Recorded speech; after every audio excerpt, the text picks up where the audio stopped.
Shalom bien-aimés dans le Seigneur, grande est notre joie de nous retrouver au pied du grand roi pour notre méditation quotidienne. Nous sommes le mardi 22 juillet 2025 et nous vous saluons au nom de notre Seigneur et Sauveur Jésus-Christ. Pour notre méditation de ce jour, nous allons lire un texte dans les Actes des Apôtres. Actes des Apôtres, chapitre 2, verset 46, dans deux versions. Louis II nous dit ceci. « Ils étaient chaque jour tous ensemble, assidus au temple. Ils rompaient le pain dans les maisons. Ils prenaient leur nourriture avec joie et simplicité de cœur. » Bible français courant nous dit, chaque jour, régulièrement, ils se réunissaient dans le temple. Ils prenaient leur repas ensemble dans leur maison et mangeaient leur nourriture avec joie et simplicité de cœur. Chaque jour, tel est le thème de notre méditation de ce mardi 22 juillet 2025. Bien-aimés dans le Seigneur, nous vivons dans un monde complexe aux multiples inconnus et en continuelle mutation. Certaines organisations ont des dispositifs de surveillance, de détection, de prévention pour faire face aux réalités quotidiennes, etc. Individuellement, nous ne sommes pas capables d'avoir les mêmes dispositifs, pourtant nécessaires durant notre séjour court, mais déterminant sur cette terre.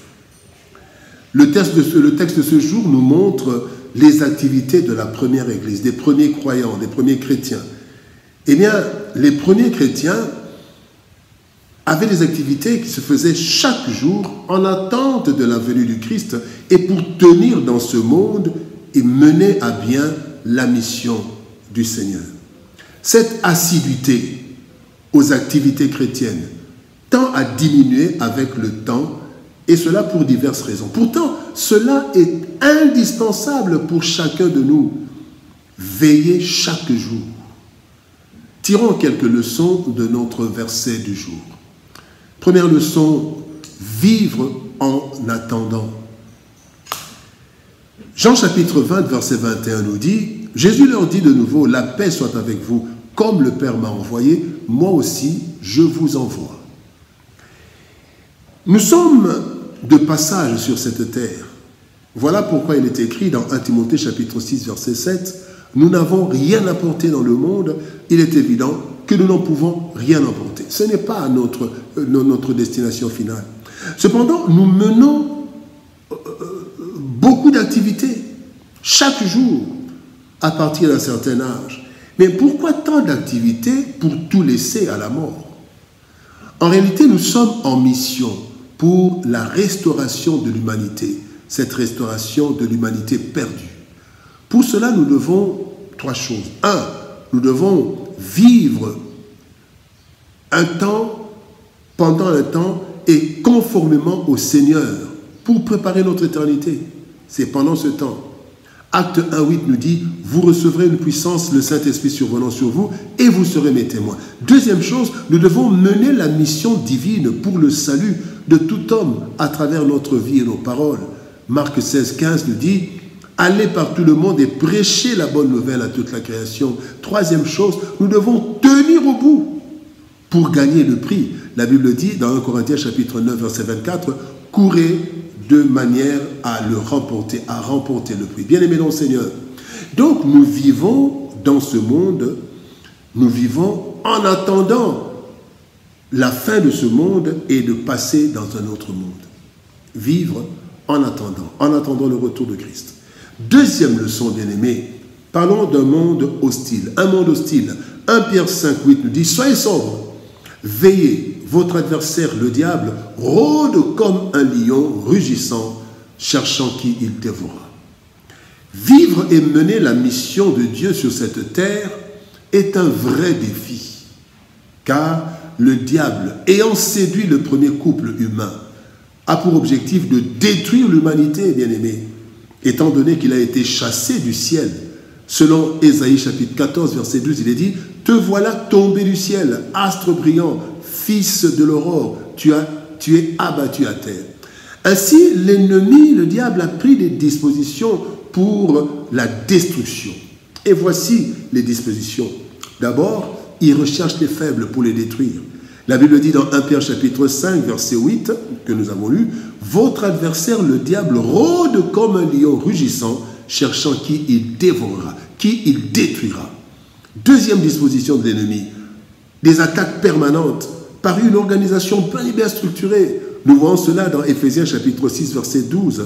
Les dominations, les autorités, les princes de ce monde des ténèbres et les esprits méchants dans les lieux célestes. Voilà disons, cette organisation contre laquelle nous luttons chaque jour, bien-aimés.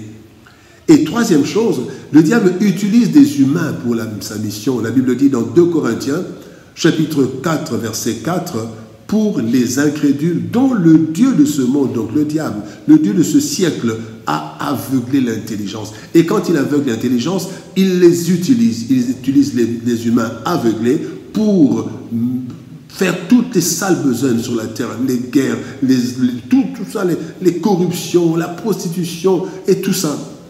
Bien aimé, et tout ceci, le diable le fait pour rendre notre vie désagréable et notre mission impossible. Oui, nous sommes dans un monde hostile. Troisième leçon alors, assidu chaque jour. Marc 13, 33 nous dit, « Prenez garde, veillez et priez, car vous ne savez quand ce temps viendra. » Nous ne savons quand ce temps viendra, le temps de la fin de notre vie sur la terre, mais aussi le temps du retour de Christ.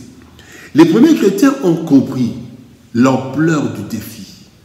Christ les a prévenus à travers les apôtres, et nous aussi nous sommes prévenus. Luc 10, 3 dit, « Partez, voici, je vous envoie comme des agneaux au milieu des loups, dans un monde hostile. » Il fallait donc prendre les dispositions pour vivre et travailler jusqu'au retour du Christ, ou au minimum jusqu'à la fin de notre vie sur la terre, donc jusqu'à notre mort. Pour cela, ils étaient assidus, les premiers chrétiens, chaque jour au temple, avec 4 activités principales selon Actes des Apôtres, chapitre 2, verset 42. Première activité, l'enseignement des apôtres. Donc la méditation de la parole de Dieu, qui doit se faire chaque jour. Josué, chapitre 1, verset 8. Que ce livre de la loi ne s'éloigne pas de ta bouche. Bien-aimés, la deuxième activité dans laquelle les premiers chrétiens persévéraient, c'était la communion fraternelle. Et là, bien-aimés, c'est dans Hébreux chapitre 3, verset 13, la Bible dit « Exhortez-vous les uns les autres chaque jour, aussi longtemps qu'on peut dire aujourd'hui, afin qu'aucun de vous ne s'endurcisse par la séduction du péché. » Le besoin de la communion fraternelle. Troisième activité, la fraction du pain, la Sainte Seine, donc les sacrements. 1 Corinthiens chapitre 11, verset 25, Jésus dit « Faites ceci en mémoire de moi toutes les fois que vous en boirez. » Et la quatrième activité, la prière. Bien-aimés, 1 Thessaloniciens chapitre 5, verset 17 nous dit « Priez sans cesse. » L'ennemi ne se repose pas, bien-aimés. Ne nous fatiguons pas non plus, ne nous reposons pas. Veillons à cela chaque jour, parce que chaque jour, nous sommes en danger, mais chaque jour, nous sommes en train aussi de faire la mission de Dieu, la mission glorieuse. Pèlerin dans un monde inconnu et imprévisible, telle est la condition de chaque être humain. Car nous ne faisons que passer, bien-aimés. Notre destination éternelle est double, la gloire ou la perdition. Dans ce grand inconnu, nous devons vivre, connaître notre mission, accomplir notre mission et attendre, bien-aimés, le passage dans l'autre monde. Pour y parvenir, nous devons chaque jour entretenir notre relation et notre communion avec notre Créateur et Dieu, l'Éternel, par son Fils Jésus-Christ et par le Saint-Esprit. Si nous faisons ainsi, bien-aimés, nous ne serons pas surpris désagréablement et nous mènerons une vie digne qui nous introduira dans la gloire éternelle en évitant la perdition éternelle. Alors, veillons chaque jour. Prions. Père de gloire, nous te bénissons et te rendons grâce. Merci Seigneur, parce que tu nous préviens, parce que tu nous réveilles. Chaque jour, Seigneur de gloire, nous devons vivre ta vie. Chaque jour, nous devons accomplir la mission. Et chaque jour, Seigneur, ô Dieu de gloire, il y a l'ennemi qui cherche comment nous empêcher de vivre notre vie attachée à toi et d'accomplir notre mission. Alors, aide-nous, Seigneur, afin que chaque jour nous puissions vaquer à la prière, que chaque jour nous puissions, Seigneur de gloire, méditer ta parole, que chaque jour nous puissions veiller sur notre communion fraternelle et aussi que nous puissions commémorer la Sainte Seine à travers, Seigneur de gloire, nos cultes. Seigneur de gloire, aide-nous à veiller chaque jour. Bénis ta parole et bénis ton peuple. Au nom de Jésus-Christ, nous avons ainsi prié, Père. Amen. Bien-aimés dans le Seigneur, que Dieu nous bénisse. Shalom, au revoir et par la grâce de Dieu, nous nous retrouvons demain pour une autre méditation au pied du grand roi. Shalom, au revoir et par la grâce de Dieu, à demain.